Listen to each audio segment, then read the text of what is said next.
Selamünaleyküm. Ses bombasını tanıtıyorum. Suya, toza, darbeye dayanıklı.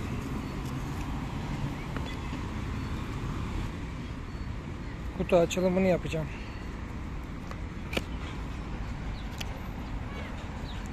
Güzel bir şey, tavsiye ederim herkese. Bizim arkadaş kullanıyor bundan.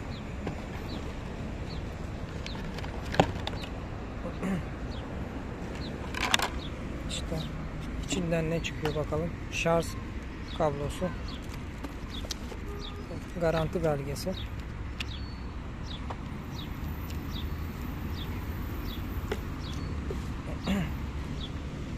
cihazın kendi bu.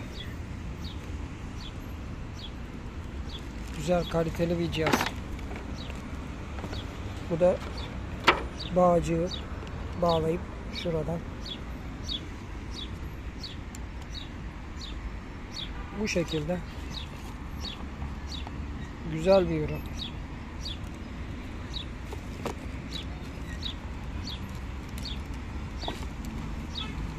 Evet.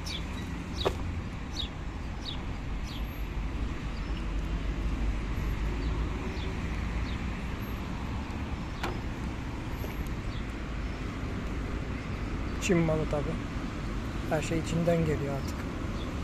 Bunu BİM'den aldım. 70 lira. Bugünkü tarih 25 Haziran 2021'de. Güzel, tavsiye ederim herkese.